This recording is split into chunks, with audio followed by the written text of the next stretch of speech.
This is the MEN2 Podcast with Scott and Mick. On this week's episode, we talk about AOC costing the state of New York 25,000 jobs, Kara Swisher's son has a YouTube problem, and the Australian Labor Party tries on a minimum wage increase. My son, who's 13 years old, started watching Ben Shapiro videos, and he's like the gateway drug to the next group, and then it goes right to Jordan Peterson, then it goes down, and in 3 clicks, he was at neo-Nazi stuff. It was like astonishing, and then I had to listen to it at dinner. And then I've got like this kid who's like, well, Ben Shapiro's sort of smart. I'm like, no, he's not. No, he's not even slightly.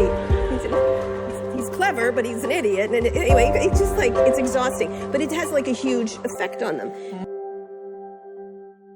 So as we just heard, that was Kara Swisher speaking at the Lesbians Who Tech Summit with CEO of YouTube, Susan Wojcicki. So I was kind of wondering about this. Did they invite you along? Because I thought you might have been a good speaker at this conference. I was invited as someone who identifies as a lesbian, Yep. But I've wanted to identify as a lesbian too sometimes. Look, I can recommend it. Really? It gets you all kinds of privileges. Really? Okay. Yeah. That's good. We'll do that next time. How about, what about the White Men Who Tech Summit? No, but I did attend the White Men Who Vacuum Summit. Oh. That was interesting. Really? Yeah. Yep. Is that how you hurt your back? Yeah. You're right. Well, I was wondering about that. I mean, isn't it sort of an exercise in mediocrity? Like lesbians who tech, white men who cook on weekends. What? Why? Why are we doing this? I'd attend that conference. That sounds pretty good to me. I mean, is that? I guess I haven't looked into how this summit came about. It's not the first one. They've done it a couple of times by the looks of it. I saw some photos from an earlier one, but.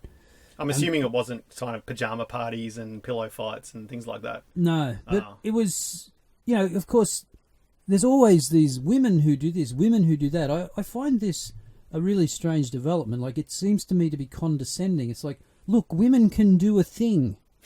So, just do it. The men are not out there saying, men who are pilots have a conference because they're men. It's, why do this? There seems to be sort of a deep insecurity complex or something going on. Well, for those people that don't know who Kara Swisher is, she is a prominent Silicon Valley tech journalist and obviously a lesbian who was married to... And an SJW.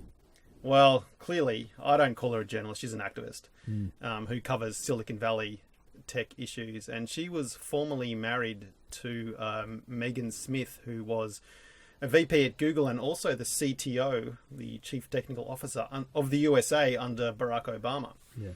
And they now apparently are divorced and have 2 sons. Yeah, and she knows. So I saw some people saying, why the hell is the CEO of YouTube, talking to people like this when they could be talking to somebody else? She's known Wojcicki for 18 years. They go back a long way, so they've got a relationship, not that kind of relationship, Nick. Well, you never know. Yeah, exactly. So they've been pals for quite some time. So this is sort of a friend doing a favour for a friend, by the sounds of it. Yeah. Well, it's not the first time they've had a sort of Q&A, a live podcast like this. I think they had one maybe last year where they were talking about the infamous James Damore gender memo around Google. And I guess, again, for people who don't really know, who have been living under a rock and haven't heard of James Damore, he wrote a kind of a memo that was just, I think he was complaining that he was being forced to attend. But this is a really important part. Mm-hmm. He was writing in response to a diversity workshop that he did. Yeah, that's right. Yeah. And where they solicited feedback. So he didn't just write this out of like, I'm annoyed. They solicited feedback. If they had said we don't want feedback, he probably wouldn't have never written this memo. I mean, this was in direct response for asking for feedback. They just didn't like this kind of feedback. Is this like the Twitter lawyer who was on Joe Rogan, who, after Tim Pool schooled her about how conservatives were being banned over and over again, she finally just said, "Thanks for your feedback." Yeah. End of conversation. Yeah, no, she's just an NPC, basically. Yeah. Well, anyway, Swisher is notable for some of her recent tweets, and I think she had some ones when the whole thing about the Covington kids happened. Oh yeah. And it's not the first time she's mentioned her son either. She this tweet was right when the Covington thing happened, and She said, and to all you aggrieved folks who thought this Gillette ad was too much bad men shaming, after we just saw it come to life with those awful kids and their fetid, smirking, harassing that elderly man on the mall, go fuck yourselves. Yeah, yeah. Which she then followed up with Nazi Youth 2019. There's other tweets that are deleted, but you can't actually find the original tweet because the person who photoshopped them, their account has now been suspended. Well, she did walk them back and say that she did walk them back and she did apologise for them. Well, mostly. And another time she's mentioned her son was when the Gillette ad came out, and her tweet read, "Just for the record, I still like the ad, even if my son thinks it is awful man-shaming. He's wrong." Yeah. But he is right when he told me yesterday to stop being mad on Twitter. Yeah. So the thing about her is that, okay, she has the ability for self-reflection. By the sounds of it, she can actually say, "Oh, I was wrong about something." But what worries me is the way she just talks. She has this stream of consciousness, just saying whatever comes into her mind at the moment. It's not thought out. How many times did she say like? Oh, well, I counted in one paragraph of 4 lines long. I think there was 9 likes in that, and apparently people going on about how articulate she is and how smart she is. Just like, where is this manifest? I don't see it. But the way she speaks, like, it would worry me that if she speaks the way she said she speaks to her son, like, "Oh no, Ben Shapiro's an idiot. Oh, maybe he's a clever idiot, but he's an idiot," or "Yeah, you're just wrong about that ad." I mean, is she saying that at the dinner table, or is she actually having conversations with him? Because in a strange way, what she's doing is she's playing into exactly what people like Shapiro says she would do, which is not engage with facts, just call people names, play bigotry bingo, make emotional arguments.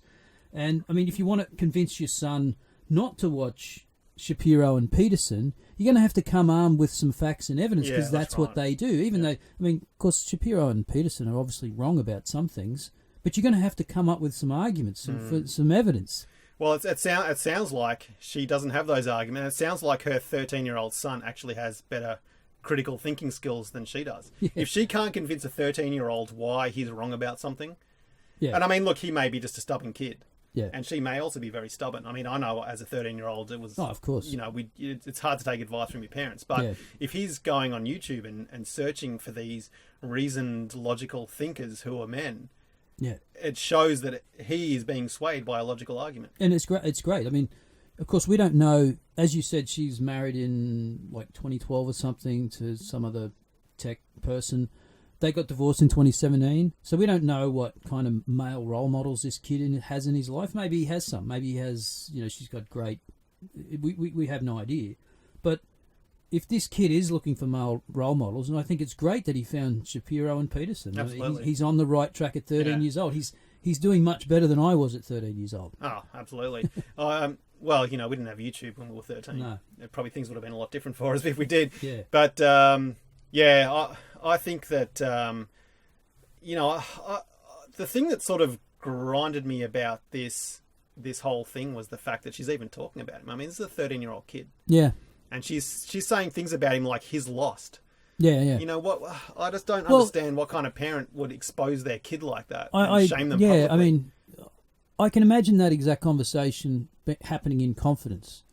But has this kid heard this podcast?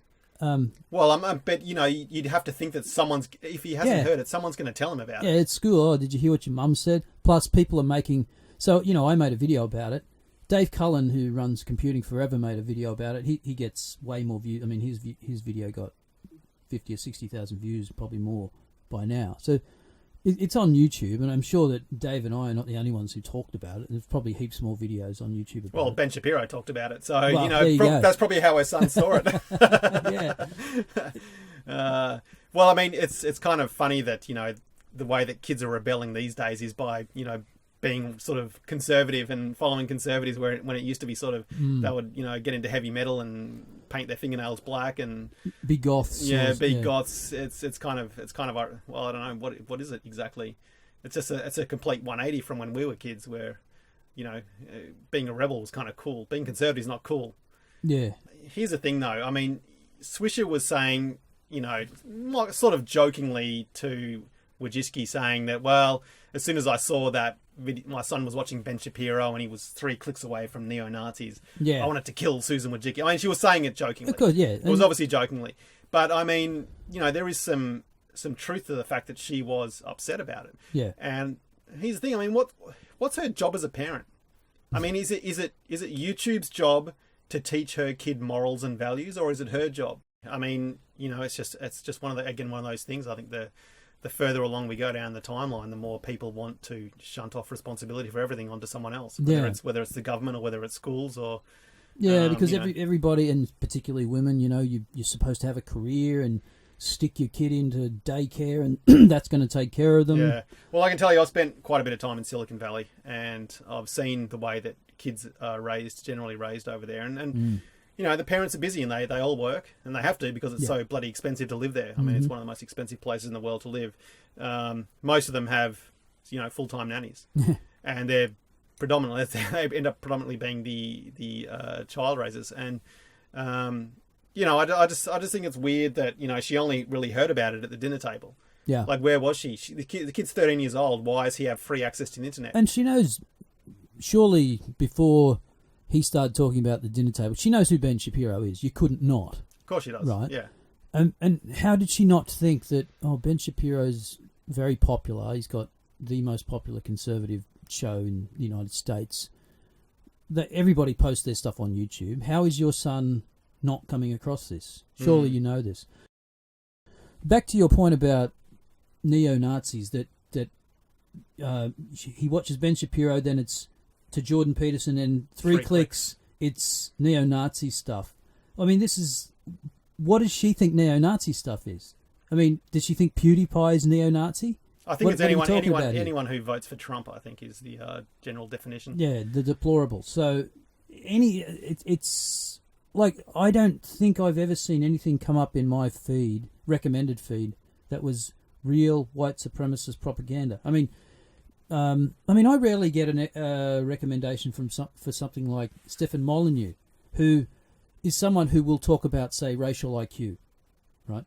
And so, is that what she thinks is neo-Nazi? I very much doubt whether any of that happened. Yeah, that's my take on it. I mean, what does she want to do? Does she want to be able to filter her son's YouTube feed so it only gives him the videos that she wants, like the kind of videos, like he should only be watching feminist videos, and here's a list of people he shouldn't be watching? Well, it does strike me as a very feminist thing to do, which is to just want to control what everybody can see and watch, and what kind of porn you're allowed to look at, if you're allowed to look at porn at all. Oh, men, like these poor incels who can't get laid, then go and get, what are they, these, the new sex dolls, and they don't want you to have those either. They just want you to, they don't want you to have anything. Is that why you're so angry at the world?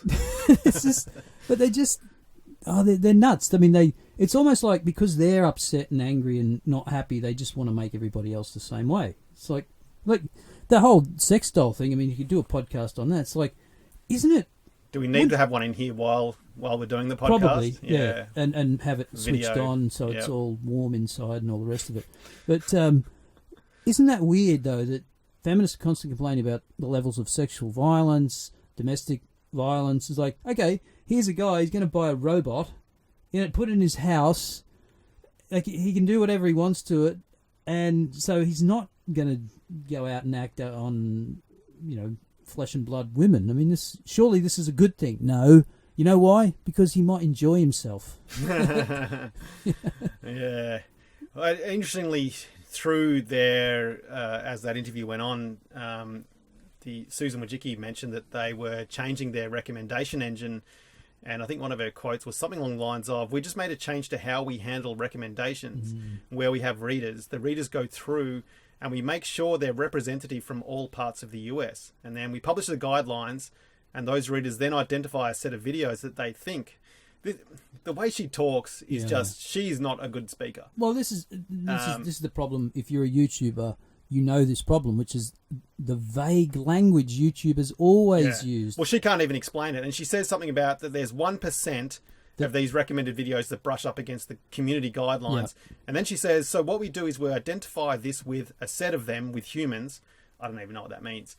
and then we use machines and machine learning to expand, and based on that, we are basically very unlikely to recommend that. Yeah, see, so this is another podcast about what YouTube does, their guidelines and everything. So she says they have a representative sample of people. So they're trying to say that, well, we have a politically representative sample of people, so it's not biased. But your guidelines are biased. That's the problem. Yeah. We've and seen I think the that, guidelines. Yeah, and the people who are programming these algorithms that do the machine learning are always going to be biased. They're all Silicon Valley, 95% of them are going to be liberals. Yeah, so, I mean, it's an easy test to do. I mean, you can put out pretty much anything about men. Like, I put out a video once saying men are their own worst enemies or something like that. Now, if you just change it to women, you'll probably get demonetized.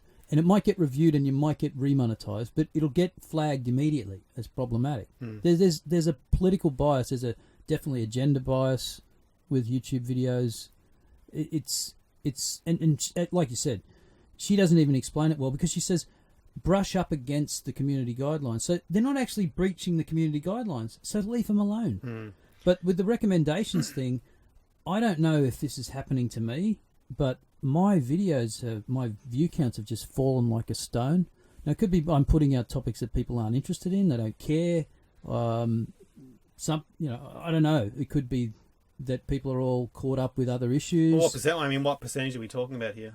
Like 50% drops. So your view counts and drop actually, 50%. The latest video I put out had, I would say, closer to 60-70% drop in view counts. Right. The monetization hasn't changed, so most of those, well, all of them are monetized. One of them was demonetized, and I had to appeal it, and it got remonetized after all the views had already happened, which is always the case with YouTube. Yep.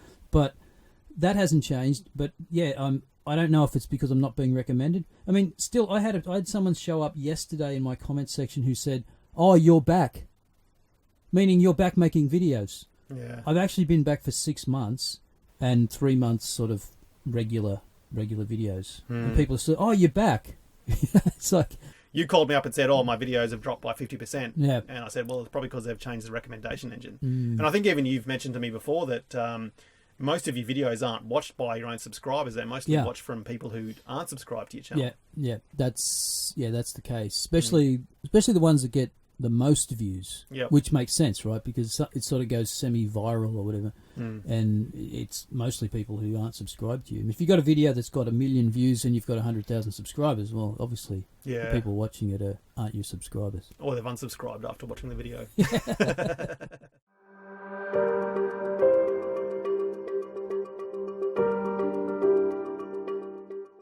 The Australian Labor Party will change the rules used by the Fair Work Commission to set the minimum wage to lift it above the unfair rate of $18.93 an hour, Bill Shorten has said. Yeah, Shill Shorten. Yeah, I mean, this is a typical populist policy that you expect from the Labor Party to come out with.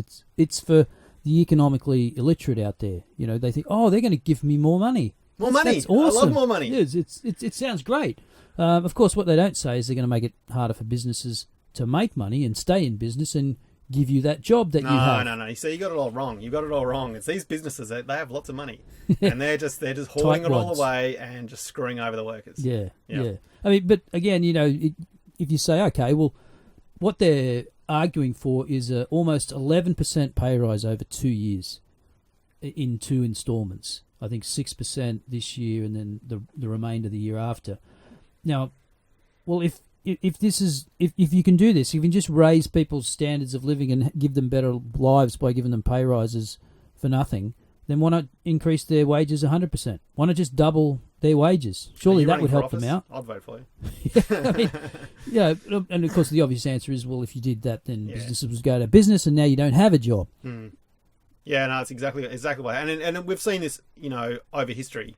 This same populist rubbish about raising, you know, it's a vote grab. Yeah. You know, there's an election coming up in Australia in a couple of months, and they're just, you know, they're trying to find all these extra votes. Yeah. And as we've seen over history, every time a government does this, what happens? It just ends up with people who are low skilled and at the lowest end of the wage scale, they end up becoming unemployed in higher rates.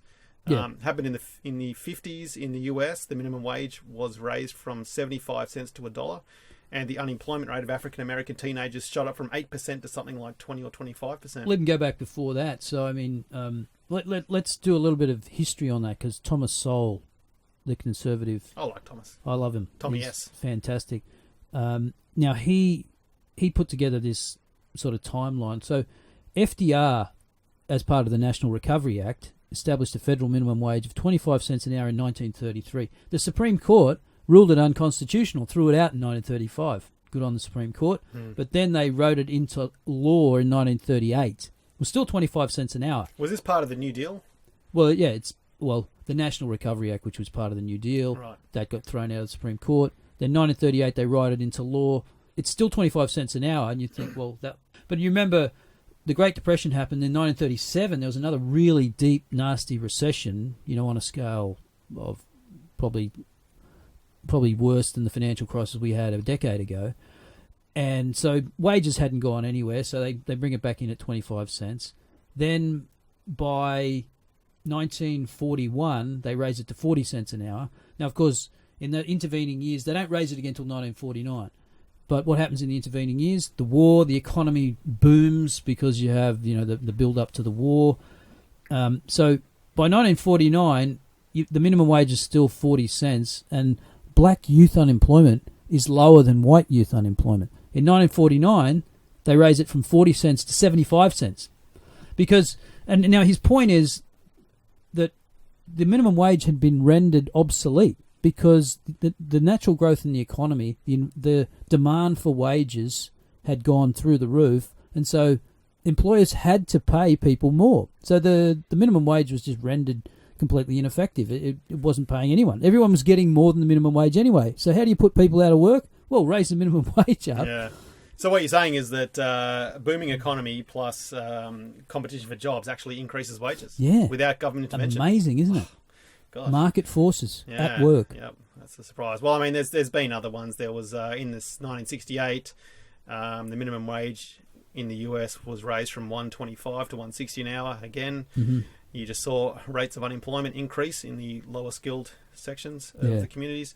And most recently, I think New York is probably the best example of this. They increased the minimum wage for, I think it was restaurant workers, to up to $15. Right. And there was a study conducted by the New York City Hospitality Alliance, and they surveyed 574 restaurants, and they found that 2019 looks bleak, and that 75% of full-service establishments plan to cut employee hours, and 47% will eliminate jobs entirely in response to the forced minimum wage hikes. Yeah. Good news for the workers. There's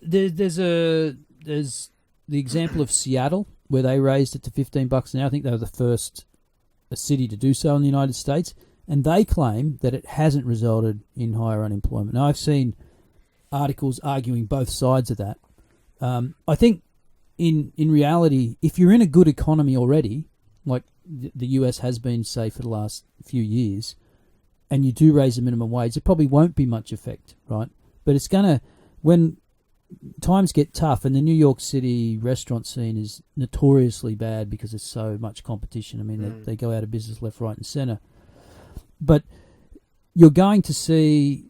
What's the first thing that happens? The first thing that happens is they don't, in a recession or when things get tough, you don't lay off workers immediately. You cut their hours, right? And that hits the hip pocket. So we got a wage increase, but now I've got less hours. Well, you're no better off. You're probably worse off, and now your job's in jeopardy. Yep.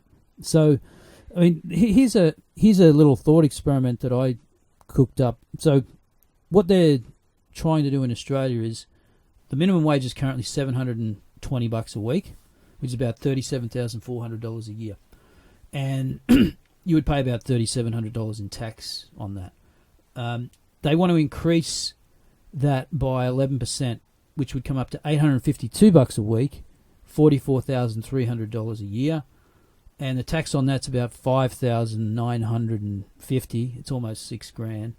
So your net take home is about $38,355, which is about $900 higher than the gross of the minimum wage now, which is $37,400, as I said before. Now, David Leyonhjelm's policy is to make So he's a Liberal Democrat, one of the small parties in Australia. And his tax policy is to have a $40,000 tax-free threshold. So you pay no tax on your first $40,000. Now, if you brought that in, that would almost be the same as this wage increase. And not only that, it would put lots more money in people's pockets. Yeah, exactly. And everywhere. I think, their plan also is to decrease corporate income, corporate taxes to, I think it was 20%, wasn't it? 20%? And a flat 20% tax for individuals as well. I mean, it's a much enormous better plan. boom. It's a much better plan. That people would get more money in their accounts, and businesses would have more money to employ more people. And exactly, and people who are working on an hourly wage would get more hours. Yep. I mean, it would be a better solution. Yeah. Well, we're just trying to grab that's a hard sell for people, though. That's a lot of things.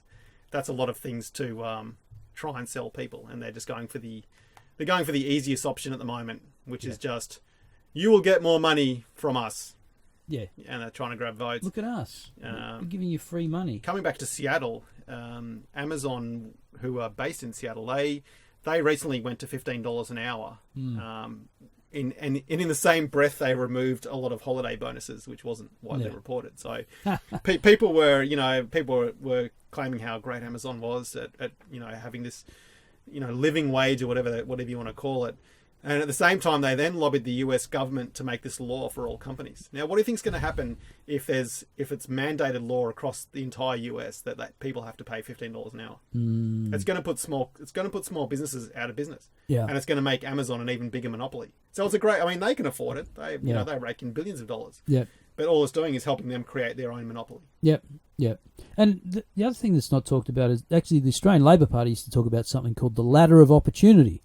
Mark Latham was about the last Labor leader who actually talked in these terms, which was, the idea is that you get on the bottom rung, so you're sweeping away crap off tables or whatever. You're serving customers in some retail shop, but you're not going to stay there for the rest of your life. This is where this whole conversation around income inequality goes off the reservation. Most people, and this, you can check the data at the Brookings Institute, which shows this. Most people, I'm talking 80%, don't stay in the bottom tax bracket, the bottom quintile, as economists like to do it, 20%. They move up. It's called mobility, and mobility is pretty good in the US. So the idea, look at these people, they haven't had a wage rise, their wages don't go up. Yeah, but they're not the same people. I try to drive this point home. It's like you going on a diet program, an exercise program. So we get you in at the beginning and we take your weight and your blood, cholesterol, all of this stuff. And then in a year's time, we bring you in again to do the measurements. But actually what you do is you send in your brother. You send in a different person, because that's what people are doing when they say, these people haven't had a wage rise in 10 years. They're not the same people, because 80% of them have moved out of that category. If you're still clearing tables after 10 years... That's kind of on you, really. Yeah, some people probably are, and some people are probably okay with that, and that's fine. But if you're all your life has moved towards not improving your skills and not improving your experience, it just generally means you're probably a crappy worker. I mean, if you work at McDonald's, I mean, I remember. Don't disparage your current employer. I remember future employer. I remember people. I'm not going to disparage it, but I remember people that I know who weren't bright at all, didn't do well at school. They worked hard at McDonald's, they scooped fries into a container, and then in a couple of years they were like assistant managers, and then managers, and then, it's a good living. That's right. You move your way up. Well, here's the thing. I run a business, and I'm not going to pay an unskilled 18-year-old $20 an hour. No, why would you? Because they won't produce $20 of an hour worth of money for me. They just won't. I will have to train them for 6 or 12 months. Yeah. And I'm not going to do it. It's a bad deal for me. So I'm going to hire someone who has experience. Yeah. So all it does is it cuts out people with no skills, especially young people. So, if we want young people to have a purpose in life and be able to make, a good future for themselves, increasing the minimum wage is a bad deal for them. Yeah. Well, especially when you can hire Gupta over in India for $5 an hour. Hey, don't diss Gupta. Gupta, he does good work. No, he's awesome. No, that's exactly what I do. I hire people. You know, I've got a guy in India, and I've got a guy in Canada, and you know, I pay them an hourly rate. I don't have to worry about superannuation. I don't have to worry about well, if after 3 warnings, then I can sack them. It's no, if you know, I can pretty much the tax office better not be listening to this podcast. Well, it's all legit. It's all legit. So I'm not doing anything wrong. It's just I choose not to hire Australian people because it's a pain in the fucking ass. Yeah, there's too many regulations, and you know, I just So I don't know, minimum wage. It's just it's not a good idea. So what is the answer here? Is it learn to code? Well, you know, it's not the worst thing you could possibly do. No. Yeah, it's definitely you know, if you want to get a job, it's pretty much that's the way to go. Yep. Is that what you're going to do, or are you going to go to I think I'm going to have to learn to code. I mean, I bought the T-shirt, learn to code. That's a start. Yeah, you need to wear it inside Some out motivation. so you can see it yourself. Yeah. Or are you going to do the Kevin Spacey thing? What's that movie? American Pie. Yeah, not American Pie. That was the one where the dude had he put his dick in a in a pie. Yep. Yeah. No. What? American Beauty. Oh right. Yeah. You know, he sort of has a midlife crisis, quits his job, and then he starts flipping burgers. Oh, I've already had the midlife crisis. When are you going to start working at McDonald's? I don't know if they'd have me. They might. No, if you're willing to work for $18.93 an hour. Yeah. It's probably still more than they want to pay anyone, though. Yeah, it is. Well, yeah. I mean, but at this point, so in 2 years' time, the minimum wage will be over $44,000 Australian, which is for people who aren't Australian. It's about $31,000 US. That's $44,000. That's more. Given what's happened to my YouTube recently, that's going to be more than what I earn this year. Yeah, well, maybe you should stacking shelves at Coles is going to be more. You know, it's just, do you want to stack shelves for 40 hours a week? I mean, how are you going to feel about yourself? I don't know. Probably better than I feel right now.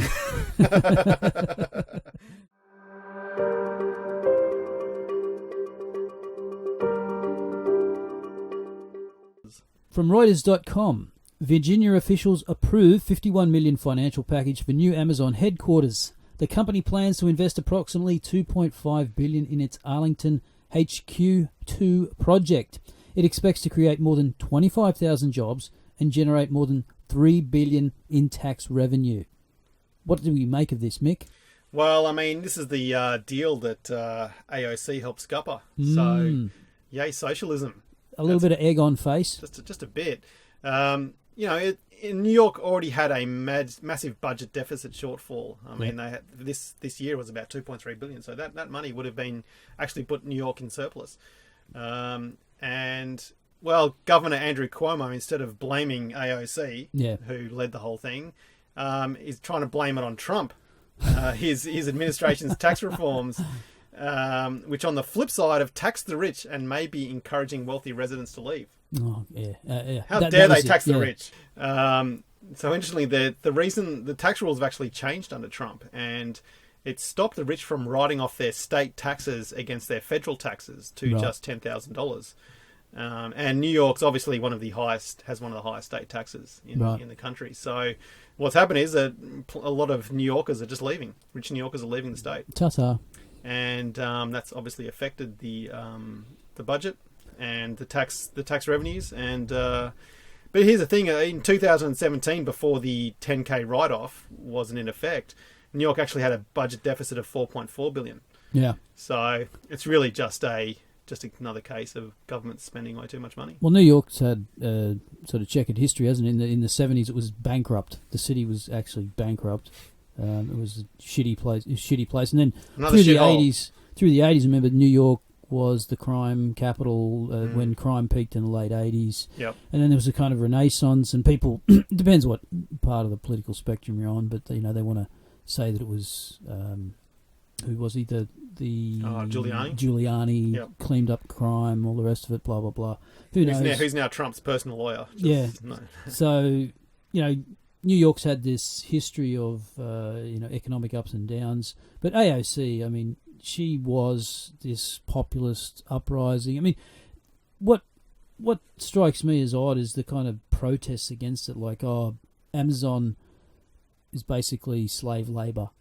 Yeah, that's what some of the objections are. It's basically slave labor. They work these people so hard for these. It's like, again, we're back to that same ladder of opportunity. Who are you to deny? What sort of condescending snobbery is it to say, someone who doesn't have a job but can now get paid whatever it is, I don't know, $10 an hour working in an Amazon factory, and that's beneath them. I love that. It's the same. I don't know if you remember in the late 90s, the whole Naomi Klein, no logo, the sweatshop movement, against sweatshops in Asia. You know how, they're paying them $1 an hour for this horrible 10-hour day in a sweatshop. What they all left out of that equation was that people would line up around the block to try and get these jobs. They would bribe officials so that they could get their brother a job at these factories. Why? Because the alternative was wading through a swamp trying to find something to sell on a second-hand market. Wading through a swamp. Yeah, that's a true story. I mean, this is the thing that gets left out. Yes, it may be beneath you, middle-class, educated, Western person, but for poor people who don't have opportunities, people who don't have an education, it's a job. It's their step up. Yeah. Yeah. And I think there's been an effect of this in her own state. I mean, she's, her... I think a recent poll came out that 31% of registered voters in the state view her favourably, while 44% have an unfavourable view. That's pretty. Yeah, and that's her ratings are going down. Yeah, people are upset about it. Well, because they're starting. Yeah, they're seeing through her bullshit basically. Yeah, and the more she talks, the worse it gets. Yeah, because she just says so many dumb things. I mean, we talked about last time the grilling of the Wells Fargo executive about why they allowed a pipeline to be built. It's just crazy stuff. There's some interesting opposition, even where in Virginia, to this thing. There was a small... I mean, this is how the media phrased it. There was some strong opposition from... Well, amid a small but vocal opposition. So, it's probably like 10 people with placards. There was strong opposition from some residents and labour groups, many of them whom chanted shame and waved signs with slogans including "Don't be the opposite of Robin Hood." So what, they like Robin Hood, they like the fact that he steals. Yeah. And Amazon overworks and underpays and advocate for us and not Amazon. Well, no, they don't underpay because they pay $15 an hour, which is more than the mandated minimum wage. Yeah, I think what is it, $7.20? I don't know what it is. Different for different states. One protester was escorted out of the meeting by police. I mean, these people are just morons. It's just communists. Yeah, look, Amazon has this. Let's not. Why are these people against jobs? Why are they against creating jobs? That's the thing. I mean, the thing is, yes, Amazon has this massive amount of power because they can go into a state and sort of pretty much write their own deal, right? But I mean, there's upside here for everyone. It's not crushing people's dreams. Yeah. But these 25,000 jobs were not just stocking shelves. These were engineers and sales and marketing. I mean, these were probably fairly high-paid jobs. Yeah. I saw a Times Square billboard which was made by the Job Creators Network. I guess they're a conservative group, but it said, "Thanks for nothing, AOC." And then it said, "Hey, AOC, this billboard cost about $4,000, but you cost New York 25,000 jobs and $4 billion in annual lost wages. Ouch." It's beautiful. It's a beautiful point. I mean, there's one thing I sort of agree with AOC on. One thing. There's not much I agree with her on. But I do sort of tend to agree with her that, governments really shouldn't be getting involved in any of this stuff. Yeah. They shouldn't be handing out subsidies. They shouldn't be helping one company at the expense of another. They should just be staying out of it and let competition drive, what's going on. If states want to subsidise companies, well, that's up to them. Yeah. But at least there needs to be some competition on it. We see that in Australia a lot with, certain industries being protected and... Picking winners and losers. The government has no expertise in this area. No. And a track record of failure. Mm-hmm. Yeah. So, I mean, all the governments really need to do is just reduce taxes and reduce regulation. And, companies and entrepreneurship will... Let them have at it. It'll flourish. And that's happened... Look at a few times in history it's happened, but, it definitely does happen. And we actually discussed it in our soon-to-be-released Sweden episode. Yeah. Exactly that. Well, that's a teaser. Ooh, as a teaser. Yeah. When you reduce tax and reduce regulation, per capita wealth increases. Yep. It happens every single time. Mm-hmm. But it's just the governments just want to get involved and they want these populist votes and... Look at our energy industry is the perfect example. It's just an absolute shit show. You've got subsidies flowing from coal to renewables. But then on the flip side of that, the government also grants sort of favours for, say the Adani project. I mean, I say... Which is a giant mine that's going to be up alongside the Great Barrier Reef. But I'm glad it's getting built. I'm glad it's going to produce jobs for Queenslanders, and we need coal, and coal's our biggest export? It's close to one of our biggest exports. I mean, it's great. And serial murderers. But, I mean, the government should just say, no subsidies for anyone. It's a free and open market. Yeah. Have at it. Yeah, exactly. Just deregulate it and reduce tax, and the companies they'll work out the ways to get shit done. And if renewables are less expensive, they'll win then out. they'll win out. Yeah. They won't need subsidies. Yeah. Yeah, no, I think I was listening to some economists the other day saying that this, talking about the Green New Deal and how they want everyone to go to renewables, and they want countries like Australia to stop selling coal to India. Yeah. I was like, well, what are the people in India going to do? Yeah. They're not going to suddenly just go out and buy a bunch of solar panels and put them on their roofs. They're going to go back to what they did before, which was burning wood and cow dung, which is infinitely worse. I've heard infinitely worse for the environment than burning coal. Well, we should do a whole show on this, which is Climate change? I think Bjorn Lomborg's solution is the best, which they take an economist approach and they rank order all the problems in the world and how you can spend money effectively. And it comes down to this, that when you do that, if you do it on a world basis, climate change as a problem doesn't actually rank that high. It's not even in the top 10. I mean, there are bigger fish to fry, like people starving and dying of diseases that we got rid of 100 years ago in the West, in places like Africa and some other places. You could spend more money to affect lives and improve lives way better. And part of that is getting people cheap electricity in places, which relies on coal. Sorry. That's how you drag people out of poverty. Yeah. But, we've only got 12 years to live, though. Yeah. So, until the world ends because of climate change. Yeah. Which is what Al Gore said in 1999. He said by 2010, entire islands will disappear and they'll be flooded. It's like, well, what's that? That's the thing. I mean, these people seem to have no ability to go back and go, yeah, we were wrong about that, so maybe I want to be a little bit more circumspect with respect to our future predictions. I mean, do you think the big ball of energy in the sky actually has more effect on climate change than, us little peons down below? Yeah. I mean, let's try it. Let's blow up the sun and see what happens. Yeah, that's a good idea. It's a great idea.